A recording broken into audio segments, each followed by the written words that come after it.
Okay, so good afternoon, everyone. Oh, sorry. Thank you so much for joining us. If I could just ask everyone to go on mute, that would be fantastic, and we'll get ourselves going. So thank you for joining us. This is one of our series of webinars that we're running for members by members. So thank you so much again for coming today. Today's webinar is on psychological safety, the key to unlocking high performance. And during this session, we're going to explore some of the key challenges and share some best practice for overcoming them. I'm delighted today to welcome Shona Marshall, who's one of our members. She's a Client Development Director at Connect3, and she has 20 years experience as a business-orientated learning, OD and talent development specialist. So thank you, Shona, for this. And just a little bit of housekeeping before we begin. If everyone could stay on mute, that would be fabulous. If you could post any questions that you have in the chat box, we'll come to these as we go. It's going to be a really interactive session today. We've got some polls lined up, so keep an eye out for these. And as I said before, we're going to record the session, so I'll share that with you afterwards as a reference point, or you can share it with your network. That would be fantastic. So over to you, Shona, and thanks again for supporting us with this. Thank you. Right, I will do this part of clicking on all the buttons and then going, hopefully you will be able to see my screen now. Words that we never had before 2020 of, can you hear my screen? And you're on mute, are age-old things that we're now saying. So let me just do that and get myself set up for it. So, right, welcome along, and thank you for giving up your hour's lunch, if it is indeed lunchtime for you. And Charlotte, thank you for it being your first. It's my first IoD presenting webinar as well, so I'm well into firsts here. So yeah, welcome along. As Kirsty says, we're going to look at psychological safety today as the key to unlocking high performance.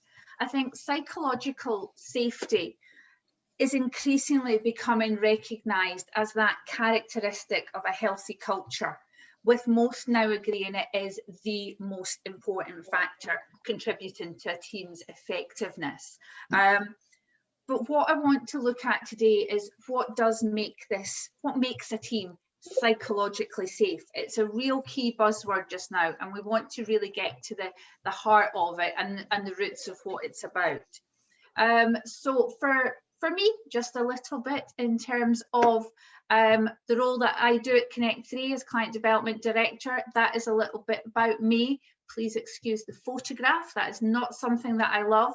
However, I do love unlocking talent to drive personal, team and organisational performance.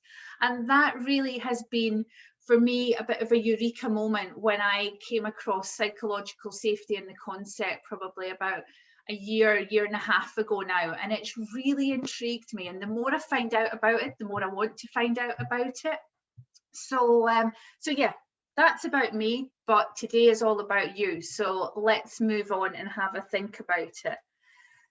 So my objective, I guess, for today is to enable you to leave with a little bit of clarity around this concept of psychological safety and the important role that we play as leaders within a business, whether we've got the job title of leaders or whether we are leading ourselves.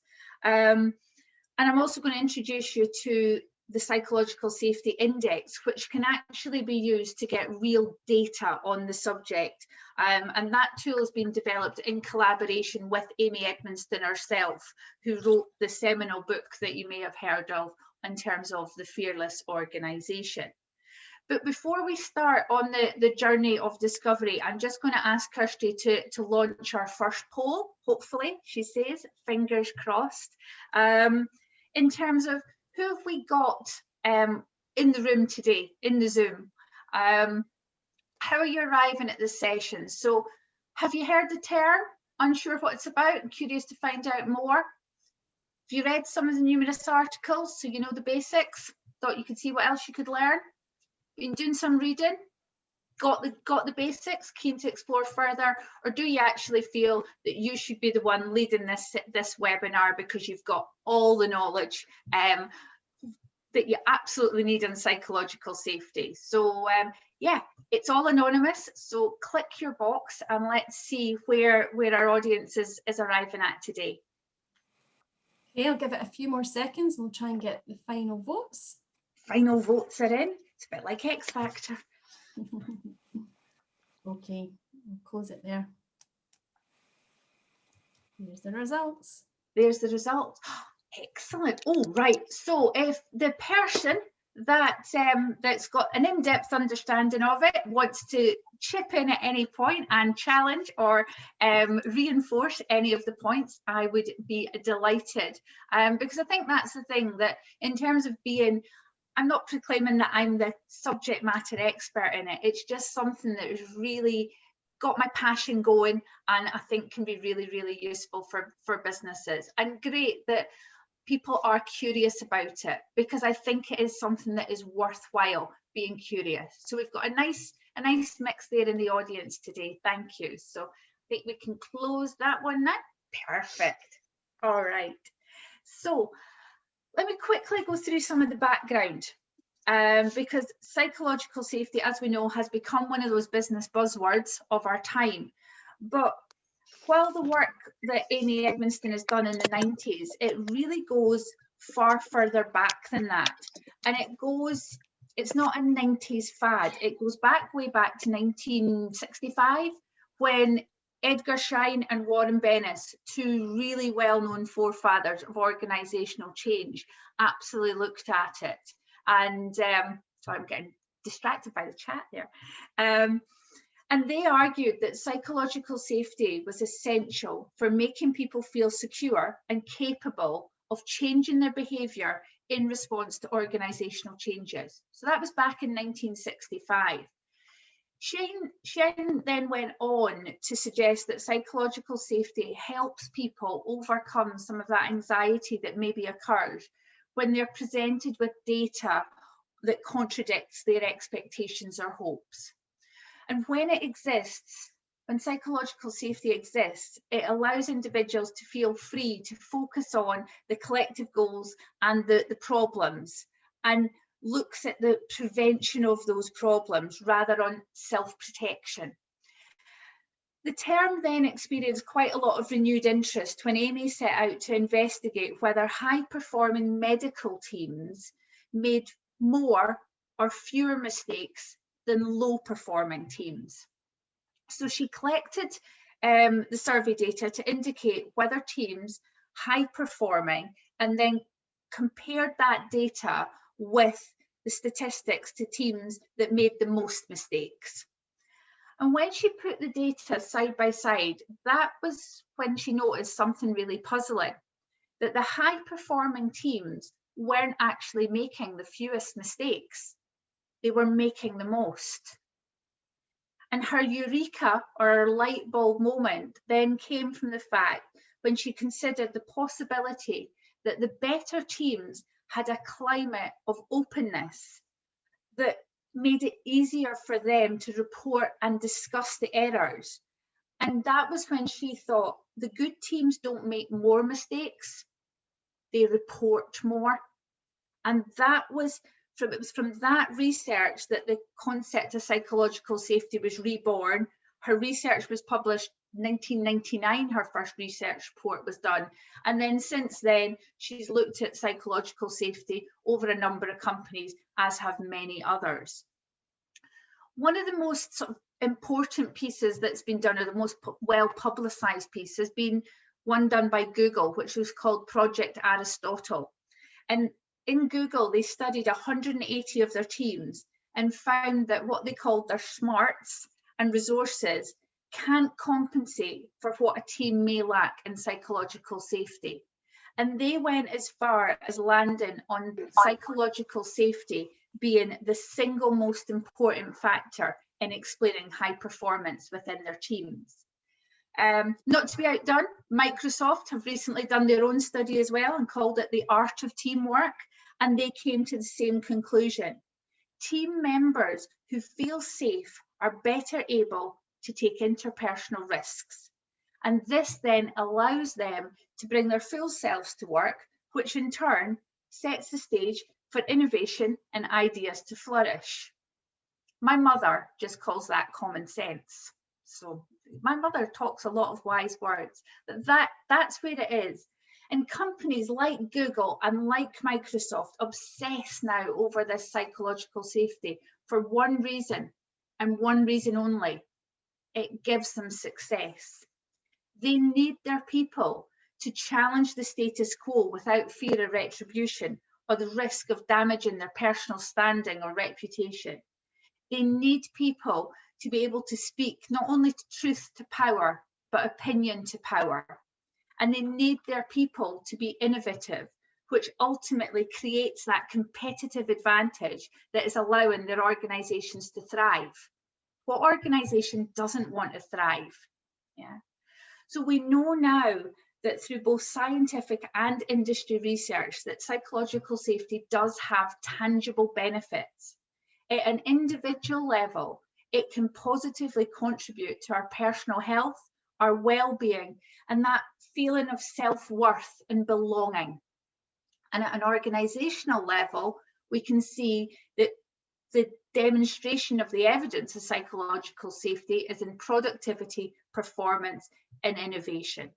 Now, since Amy has done her research, there have been numerous articles, other people coming up with variations on a theme of psychological safety. The work of Timothy Clark, if you follow him on LinkedIn, has got lots about the safety levels in psychological safety. Christopher, how to pronounce, Ancona, he's done a book and has actually started using the acronym SAFETY. And all of these workings start to inform our thinking about it. But I think where I start from is Amy started the work, so it's really important to start with the sort of forefounder of it in mind. So what exactly is psychological safety? Okay, simply put, it is the interpersonal environment where people believe their voice is welcome. It is not a practice, it is not a silver bullet, but it is a description of the climate or the environment. It's a dynamic and delicate variable that takes time and effort to create and build and sustain. It is, however, not another word for trust. Although trust and psychological safety have much in common, they are not interchangeable concepts. And I think that's a really important part to get. The key difference is that psychological safety is experienced at a group level. Let me just explain that a bit more. Trust, as we know, trust refers to the interactions between two individuals and the extent to which you believe you will be treated kindly by that other individual. It is whether you are prepared to give others the benefits of the doubt when you take that interpersonal risk. We know, everybody on this call knows, the difference between interactions when we feel that trust exists between us and the other person, and how guarded our relationships can then become when we don't trust the other individual. Psychological safety, on the other hand, refers to the interactions between the whole team and the extent to which others will give you the benefit of the doubt when you take that interpersonal risk. It's when there is the shared belief that others will treat each other kindly and engage with each other with positive intent. That's when psychological safety exists within the team. And when this isn't the case, we start to see those toxic organizational politics that I'm sure many of us experience, and all the negative connotations that go along with those organizational politics. It is created and influenced by the consistent behaviours and actions of everyone in the team. While everyone has a part to play in creating and sustaining psychological safety, we know that the influence and behaviours of a leader really set the standard and set the tone for a team. And I really like the fact that Ed Catmull, who is the president and co-founder of Pixar, again, Pixar and another organisation who really buy into the psychological safety concept, is quoted as saying, if as leaders you talk about your mistakes, it therefore makes it safe for others to do likewise. And it often takes a lot of courage as a leader to show some of that level of vulnerability. And finally, it's the belief that your environment is safe for this interpersonal risk-taking. It's when people believe that they can speak up candidly and will not be punished, will not be humiliated for speaking up with their ideas, their questions, their concerns, or their mistakes. And it is vital to leverage the beneficial aspects of diversity, particularly in the diversity of thought. And that, we know, is when inclusion becomes a reality, when we truly embrace that. So psychological safety is fundamentally, from what I've read about it and what I've found out, is fundamentally an enabler for individual success and team success. And for me, this quote from Amy, it is the seed, it is the soil, not the seed, reinforces that point about creating a safe environment, the soil, for the team members, the seeds, to grow, to be the best that they can be. Just a small point. When we speak about safety, please don't hear that as comfortable. Psychological safety, bizarrely enough, is sometimes not comfortable. And I think I explain that best by something that I picked up about the gym analogy. So not gym as in G-I-M, gym as in the places that are half closed at the moment. So G-Y-M, gym analogy. When you go to a fitness class, your fitness instructor will help you safely exercise and achieve your fitness goals. The reality is that is going to entail a level of discomfort. Certainly if you go to my gym instructor and spin class, that is the case. There is discomfort there, but I will feel safe. And that is your job as a leader in a business, is not to protect your team from discomfort. It is to protect them from harm and to create that environment which encourages them to actually push through that discomfort. Because we know when we can push through that comfort, push through that fear zone sometimes, that's where the magic starts to happen. That's when we can really, really see the results. So that's a whistle-stop tour of what psychological safety is about. So before I talk through this slide, Kirsty, can we launch the second poll in terms of just asking people, how many fears are we born with? So there's the question and the poll that's coming up. How many fears do you think as human beings we are born with? Answers on 1, 2, 3, or 4. Kirsty did say to me earlier, because I didn't think we were born with any. Why is 0 not up there? So how many fears are you born with? Give it a few more seconds, get the scores on the doors. Maybe people are fearful.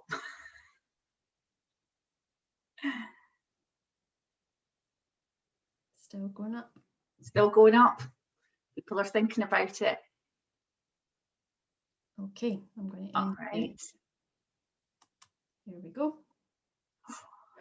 50%, 1, 13, 3.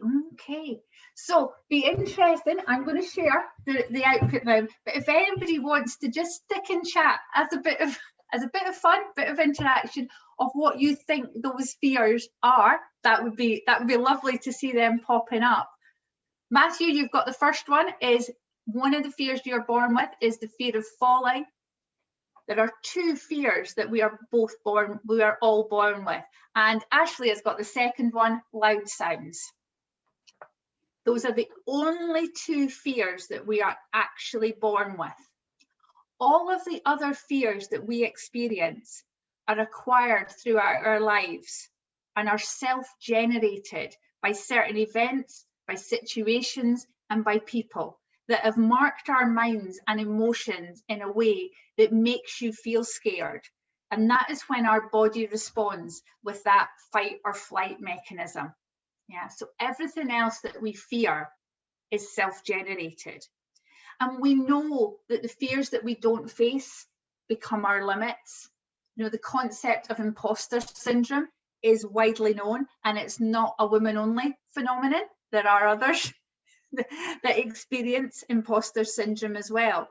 And we're not going to never have imposter syndrome moments, but we all deserve not to live an imposter syndrome life. And how does this relate into psychological safety? It relates in that there are 4 fears that we fear around psychological safety that are all self-generated. We fear being perceived as ignorant, so we don't ask questions. We fear being perceived as incompetent, so we don't admit our mistakes or our weaknesses. We fear being perceived as disruptive, so we don't offer ideas. And we fear being perceived as negative, so we don't challenge the status quo. So why those fears? The fear of us being seen as ignorant comes from that voice in our head that says, nobody else is asking that question. You should know that already. That's a stupid question to ask. So we don't ask the question. The fear of being perceived as incompetent comes from that voice saying to us, you need to protect your professional reputation here. If you admit you've made a mistake, stakes are quite high for you, so you better not admit that. The fear of being perceived as disruptive comes from that voice saying to you, what gives you the right to impose your view on something that you're not potentially the subject matter expert on? So we don't share. And the fear of being perceived as negative is that voice saying to us, others don't like to hear bad news, so just keep your criticism to yourself. So we stop ourselves from doing all these things because of a lot of those 4 self-generated fears. And I'd encourage you, and please stick it on the chat. It's a lonely job up here talking to people, and thank you for those that have got the cameras on, but talking to lots of blank boxes. Reflect on the opportunities missed when we let that voice stop us. What if we could reframe those opportunities to ask questions, to be curious, to be interested, and to engage in healthy debate with our team members? How would that feel? Feels pretty good to me when you're in that zone. It feels really, really good. Thank you, Monica, for putting your camera on. Much appreciated. So think about those fears and how prevalent are they either in your team situation you're in at the moment, or do you feel that they are within the culture of the organisation that you're in? And it would be great to have that discussion later on. So no session like this is complete without a 4-box matrix. 4-box matrix have to be there. So let's use this one to consider the extent to which performance accountability and psychological safety exists, and the impact on how this makes us feel as individuals. So if we start on the bottom left, apathy. When psychological safety as well as performance accountability are low, employees are apathetic and constantly jockeying for position. Typically, organisations in this quadrant are large, top-heavy bureaucracies, where people fulfil their function, but their preferred modus operandi is to do with what has always been done. It's not about sharing ideas with a view to making improvements. They do what they're needing to do. If we move to the where am I going? If we move to the bottom right, we're looking here that we completely lost the plot now. That comfort zone was not meant to come up there. So in talking about the comfort zone, I'm not actually in my comfort zone. But anyway, let me put this one up first. Anxiety zone, which is where I have just gone straight into. If we look at anxiety zone, that is where performance accountability is high, but the necessary psychological safety is absent. Employees here become stressed, they become anxious. Employees are wary to experiment, to offer new ideas, to seek help, and the burnout is a frequent outcome of organisations where employees are living in that anxiety zone.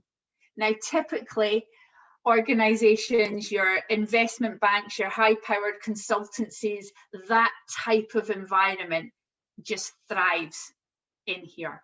Okay, we then move up to the comfort zone, and that breeds a culture of complacency. So psychological safety is really high, but there's a lack of performance accountability. This is where employees really enjoy working with each other. There is that what we would call rigorous candor amongst employees, that they can be honest with each other, but they don't feel particularly challenged, and they maybe don't work very hard. Now, historically, we would have maybe said that small family businesses fell into that zone. I would actually challenge that at the moment. I would challenge any organisation with what we have been going through since March of this year, that any organisation employees are feeling within their comfort zone. That's my own view of it. Then we move to that top right-hand corner, that learning zone, where there's a high level of psychological safety, and it is coupled with a high level of performance accountability, because organisations still need to deliver results at the end of the day. This is where that magic really, really happens. This is a zone where we care personally, and at the same time, we challenge directly. That's that radical candour that is spoken about.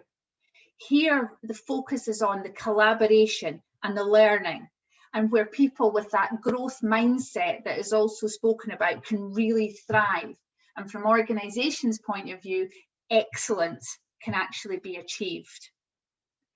So those are the different zones. Now, bearing in mind, the polls are all anonymous.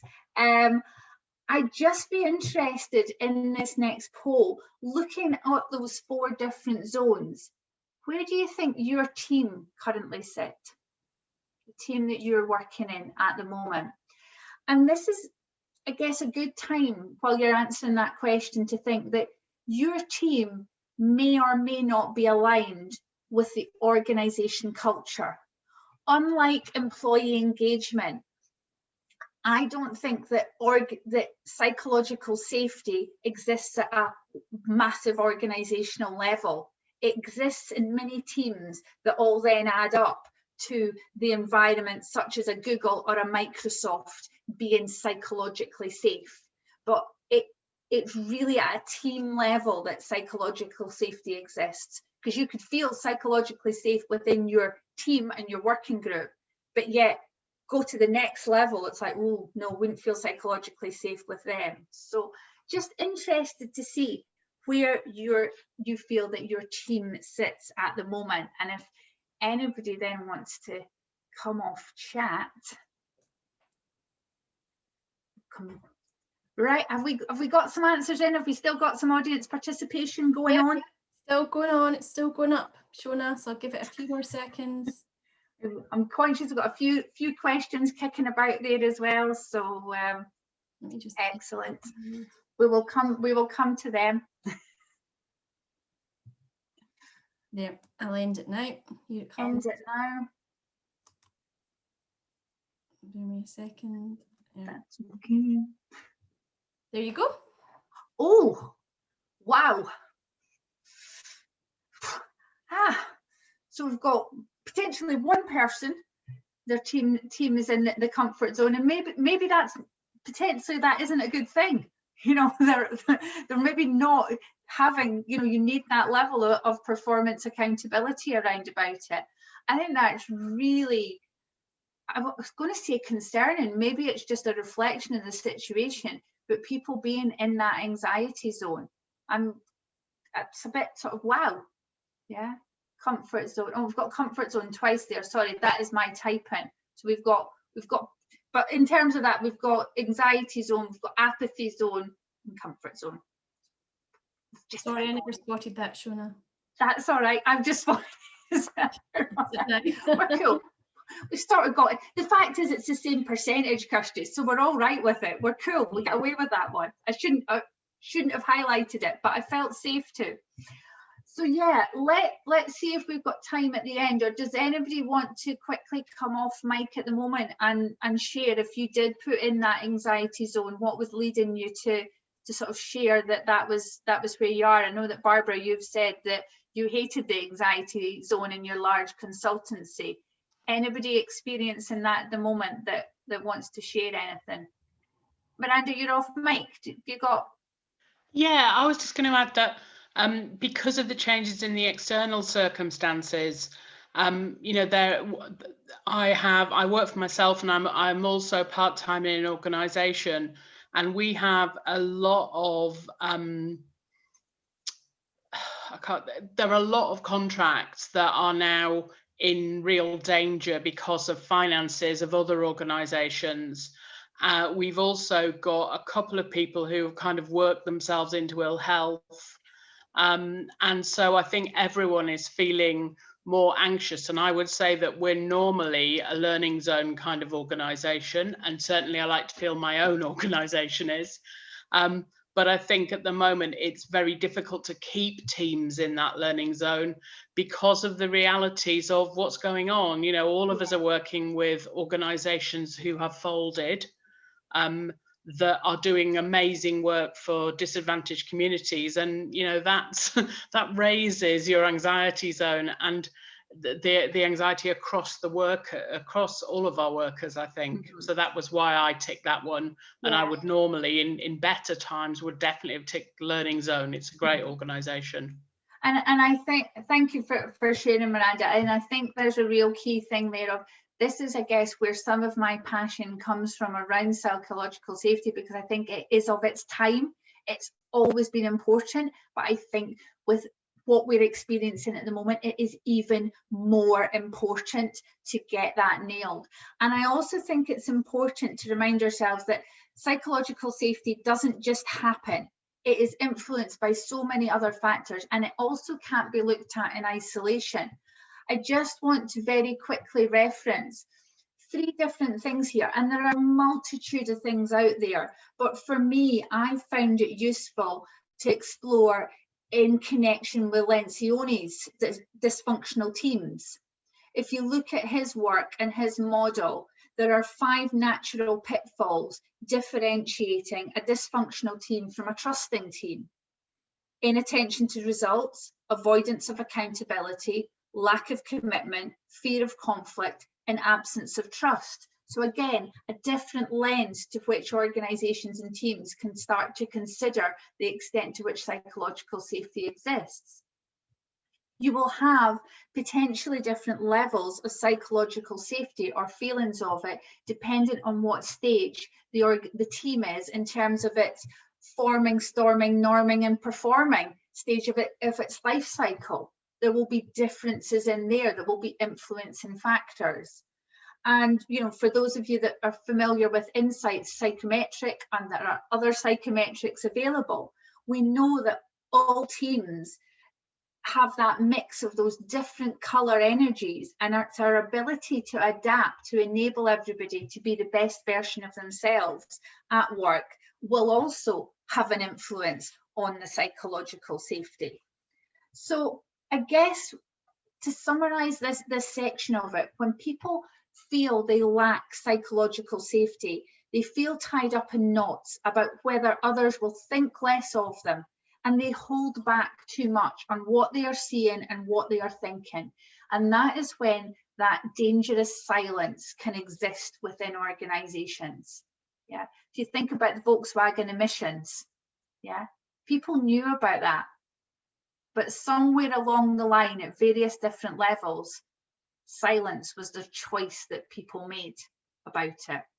Employees in that space shut down, they self-center, and they redirect their energy towards risk management, avoiding failure and self-preservation. And as a result, performance and innovation are then hampered. There's another quote that I really like from Catmull at Pixar, and he says, "Without the freedom to fail, people will seek instead to repeat something safe that has been good enough in the past. Their work will become derivative, not innovative."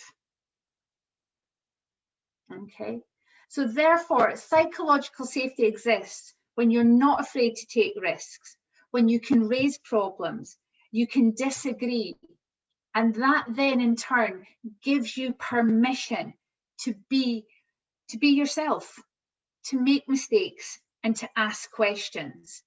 And this image here that I've got is one of, actually bizarrely enough, Amy just posted it on LinkedIn a few days ago as one of her favorite depictions of psychological safety. And I guess my question to you here is, where are you in that virtuous cycle, or is your team in that vicious cycle? And where's the interrupt going to come from, or the enabler going to be in terms of that? So yeah, don't know if anybody wants to pop in chat if they're in the vicious cycle or the virtuous cycle. So let's look at the four levels of safety that have been considered, because the research tells us that psychological safety grows creativity and innovation thrives. Each of us, though, protect that creativity under emotional lock and key. We turn the key from the inside out when it is safe to do so, when we decide that it's safe to do so. And without psychological safety, there's little chance of that, because of the perceived threats, the judgments, and the other limiting beliefs which block our curiosity in ourselves and others. So let's briefly look at the four levels of safety. The first is inclusion safety. So as a leader, you need to consider the extent to which you share your story and take the time to learn the story of other team members. Do you ask twice as much as what you tell? What time do you spend on making meaningful connections with your team and avoiding making comparisons within your team members? At this level, at inclusion safety level, it is about reinforcing this daily. Even when inclusion safety is not broken, it will fade away with time if it is not strengthened. So when inclusion safety exists, it's safe to know that you are valued, that you treat people fairly, that you feel that your experience and your ideas actually matter, and that you can openly contribute regardless of the position that you hold or the title that you have within the organisation. The next level of safety is called learner safety. So what do you do as a leader to frame problems before you solve the problems? How comfortable do your team members or you feel about admitting that you don't know the answer? What level of patience and empathy are you showing that give other people the opportunity to learn? So where inclusion safety exists, it's safe to innovate, it's safe to ask those questions, it's safe to experiment, it's safe to look for new ways of doing things. And as the futurist Alvin Toffler said, the illiterate of the 21st century will not be those who cannot read and write, but those who cannot learn, unlearn, and relearn. And that requires there to be a level of learner safety. The third level is contributor safety. Here is where you have to create the conditions for that increased engagement. Ask people what they think and wait for and really listen to their responses. Where contributor safety exists, it's safe to engage in an unconstrained way, interact with the colleagues, maintain open dialogue, and get that constructive debate going. And for a leader, it's important at this level to give people the why, to own your own contribution, and also to let them do it their way as well.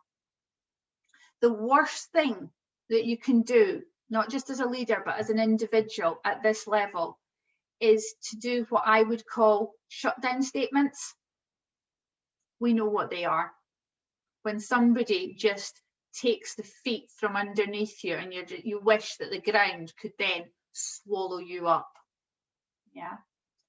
Recent neuroscience research shows that a hit to our psychological safety, like a shutdown statement, can have a deeper and longer lasting impact than a hit to our physical selves, as our brain is triggered into that stress response, meaning that our cognitive abilities are compromised.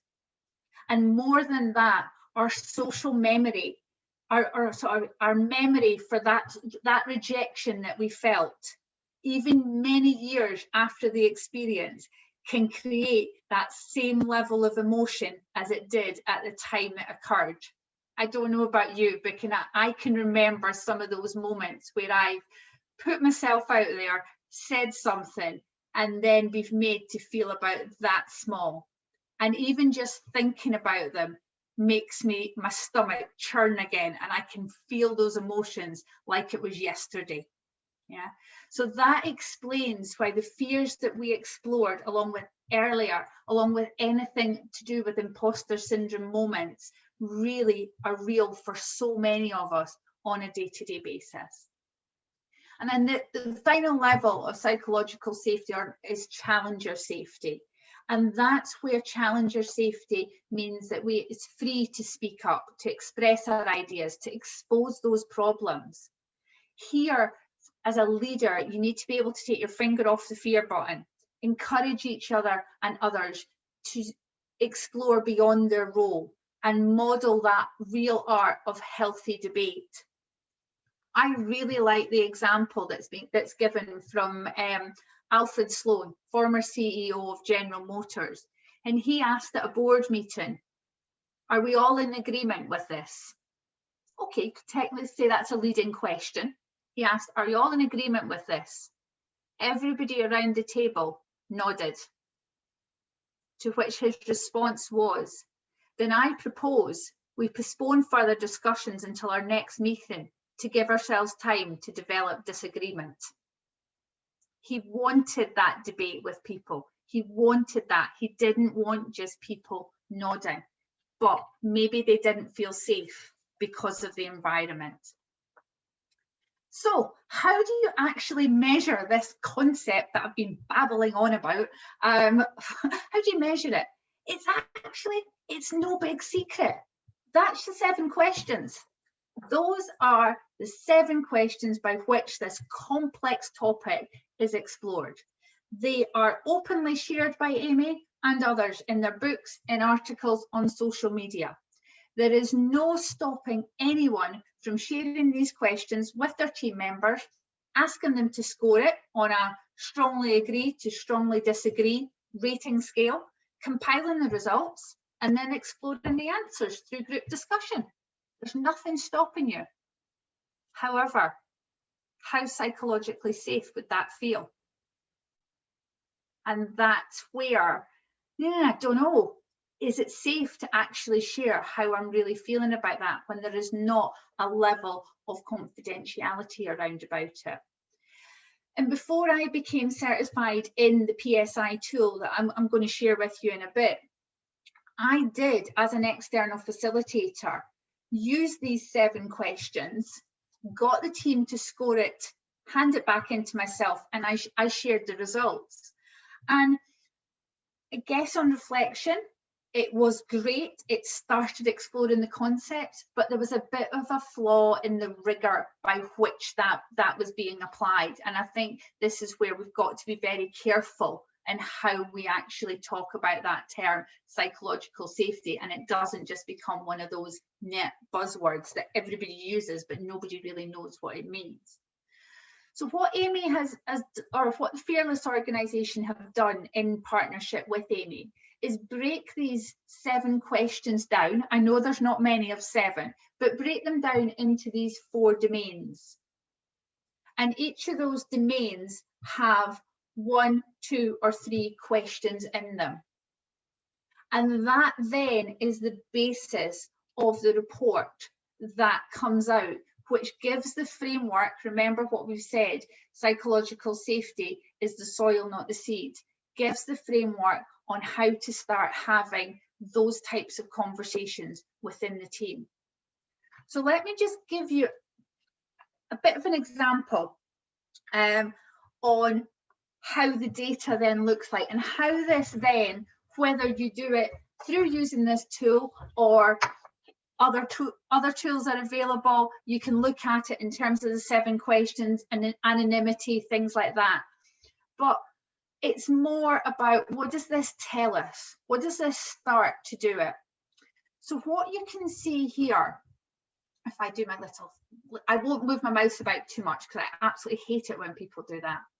You get 2 reports out. You get the practitioner report, which is for you as the qualified person to look at, and then each individual gets their own report out of it. And where you've got here is, you can see that this group, this team, there are 4 people in the team. Those are the 4 dots that are there. You can see the spread in terms of where the results are done, and you've got the median.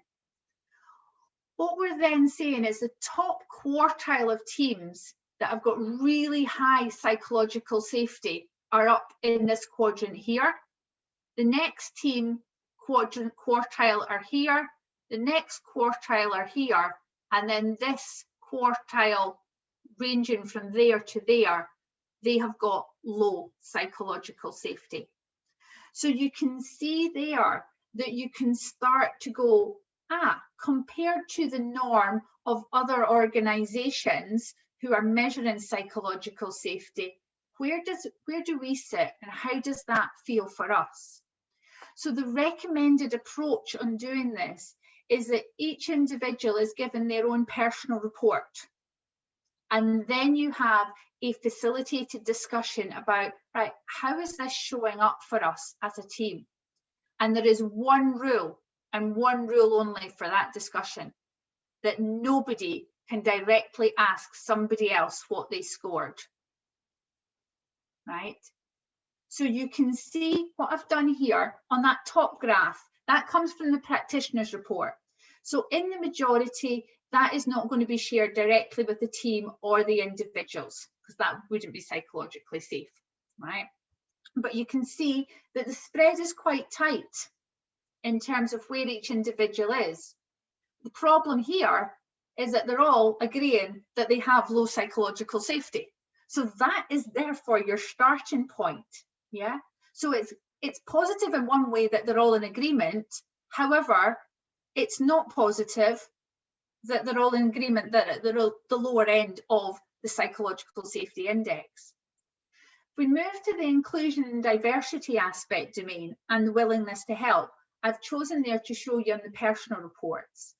So for the inclusion and diversity one, the individual here can clearly see that while they have scored 71, now it works, remember, on a 7-point Likert scale, they are saying, yeah, I feel all right in this question.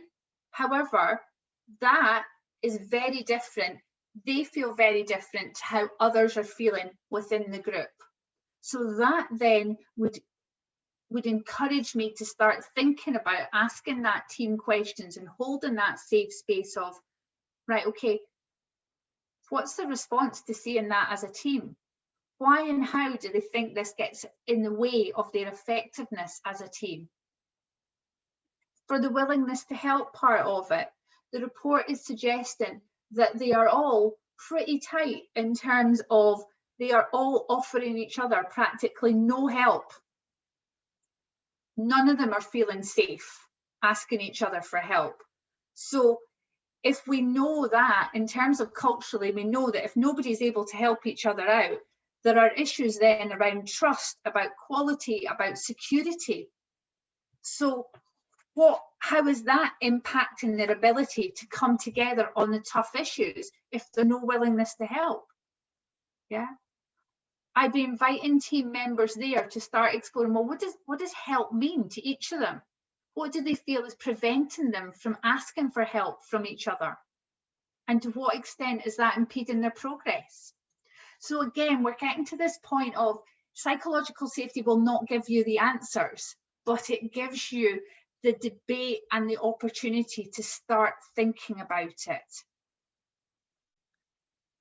Oh, sorry, I will check that. We look at the attitude to risk and failure and the open conversations. This is the personal report. So you can see an attitude to risk and failure there. It clearly shows that there's a wide spread of scores there. So not everybody is perceiving that in the same way.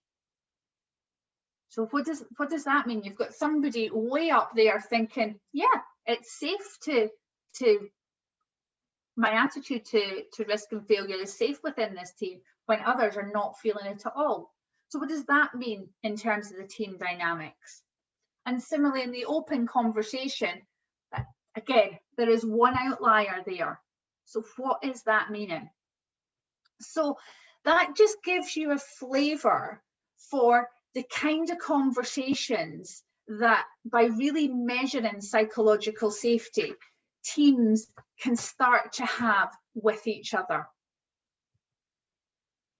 So if I close the formal part, and hopefully we've got a few minutes for any Q&As or comments, with this quote from Henry Ford: "We're all aware of the physical interactions that are socially acceptable, and we instinctively protect ourselves and those around us. Surely now," as I mentioned earlier when Miranda was sharing her thoughts, surely now is the time for high psychological safety to become as instinctive and play an integral role in making inclusive diversity a reality in more teams and more organisations. And just telling people that they are psychologically safe isn't going to change anything. They won't believe it until it becomes part of the environment. They see the actions, they see the behaviour, they actually feel it. And for me, we've all got a part to play in becoming more of a way of being rather than a way of doing, and seeing it really as a necessity for every workplace. So I had one final poll to pop up there. So if we want to pop that up, Kirsty, and see what we're saying on that one. So these are the well documented benefits of high psychological safety. So multiple choice in terms of which of those? 1, 2, 3, 4, or 5, all 5 of them, 4 of them, 3 of them, whatever. Which ones do you want to see more within the teams or the organisations that you're working in just now?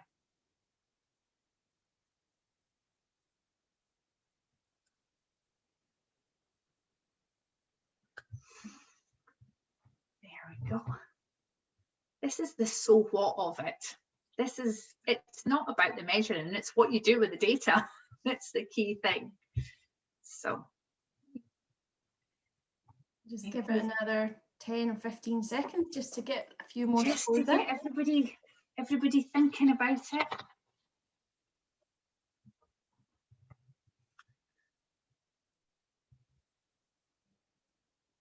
Still coming in. Still coming in, flipping heck. There's a lot to read in this one, to be fair. To go through them all. I want this, and I want this, and I want that, and I want some of this, and I want none of that. Okay, I'm going to close it now. All right. There we go. Wow. So you do want it all.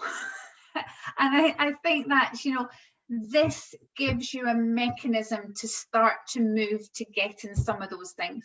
As I said, it's not going to give you the answer, but I think it is such a relatable concept for people at an individual level that really can be leveraged so much more within businesses. So thank you for listening, and hopefully that has given you some food for thought around the concept of it. And just my take on it, as you hopefully has come over. pretty enthusiastic about the whole concept of it, and really enjoying finding out about it. So thank you. Thanks, Shona. I don't know if you want, there's a couple of questions that were in here. I'm just looking back. Okay. That we can maybe come to. Actually, Miranda, you had asked one quite early on about how to work across organisations that are in different zones. You've got any advice on that? Yeah, so I'm guessing that's the zones in terms of comfort and anxiety and the learning zones. And I think it then just becomes that, right, okay, if you did that measurement of, you've done the measurement of the different teams, and then it's saying, right, okay, so if we've got one team from a psychological safety point of view are coming out here and another team's coming out here, then let's have the conversation. Let's have that conversation of what makes the difference between that team and this team. What is it in terms of the environment, the leadership, the processes? What is that magic ingredient? And starting to explore that and saying, right, well, what can we learn from you? And what's blocking you from achieving what we might be achieving? And I think it all just comes down to having a good conversation. If it was that simple, we'd all be doing it. But in my world, it starts with that. And I think what you've just said actually would apply to what Emma was asking, because she was saying engaging in healthy debate feels great. How do we stop others making it an argument? Suppose that's from the leader's perspective too.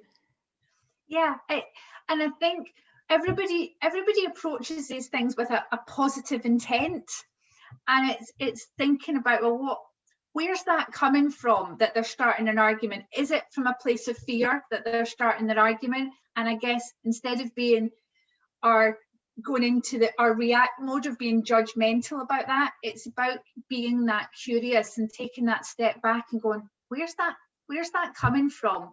Where is that I want to have an argument coming from? And exploring that and being curious and being interested to sort of do that whole tell me more about that, rather than going, well, you said that, I said that. And then you start to get into parent type child, if you know transactional analysis, you start to get into some of those conversations rather than let's keep this as an adult conversation.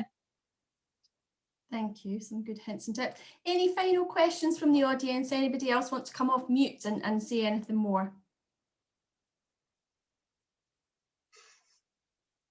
Nope.